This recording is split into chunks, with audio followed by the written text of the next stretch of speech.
2018 সালের মিটু আন্দোলনের সময় একাধিক মহিলার তোলা যৌন হেনস্থার অভিযোগে নাম জড়ানোর পর থেকেই তিনি লাইমলাইট থেকে একেবারে গায়েব। এই বড় বিতর্কের পর অভিনেতার বর্তমান জীবন ঠিক কেমন কাটছে তা নিয়ে এবার মুখ খুললেন তার ছোটবেলার বন্ধু তথা অভিনেতা রাজেশ পুরী। তিনি জানিয়েছেন ওই অভিযোগগুলি অলোকনাথের জীবনে গভীর প্রভাব ফেলেছে এবং এই অভিজ্ঞতা তাকে পুরোপুরি বদলে দিয়েছে। সেটা কী রকম জানাবো আজকের ভিডিওতে, তাই ভিডিওটি শেষ পর্যন্ত দেখুন আর চ্যানেলটি অবশ্যই সাবস্ক্রাইব করুন।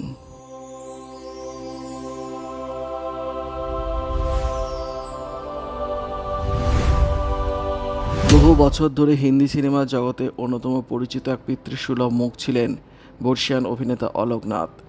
বলিপাড়ায় তিনি পরিচিতি পেয়েছিলেন বলিউডের সংস্কারী বাবুজি হিসেবে।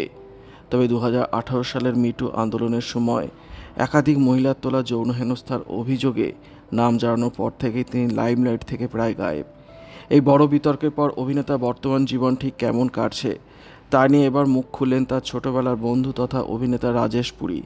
তিনি জানিয়েছেন ওই অভিযোগগুলি অলোকনাথের জীবনে গভীর প্রভাব ফেলেছে এবং এই অভিজ্ঞতা তাকে পুরোপুরি বদলে দিয়েছে।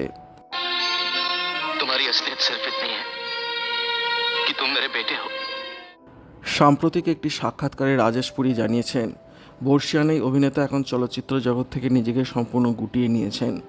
অলোকনাথ বর্তমানে অত্যন্ত শান্ত একাকী জীবনযাপন করছেন এবং বাড়ি থেকে খুব একটা বের হন না।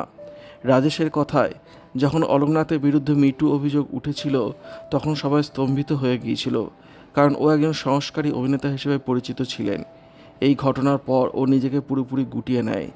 ইন্ডাস্ট্রি থেকে ও এক প্রকার অদৃশ্য হয়ে গিয়েছে এবং বেশিরভাগ সময় নিজেকে বাড়িতেই বন্দি রাখে।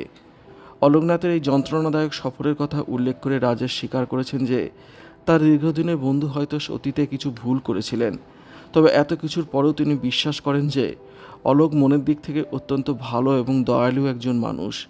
তিনি যোগ করেন, অলোক খুব পরিষ্কার মনের একজন মানুষ। ও এখন পুরোপুরি বদলে গেছে, এমনকি এখন ও আর মদ্যপানও করে না। ও ভীষণ ভালোবাসতে জানা একজন মানুষ। তবে ওর দুটি সমস্যা ছিল। প্রথমত, ও নিজেকে বিরক্ত করে এমন কিছু সহ্য করতে পারত না, আর দ্বিতীয়ত মদ। খুব মারাত্মক মদ্যপান করত, যা ওর জীবনে ব্যাপক প্রভাব ফেলেছিল।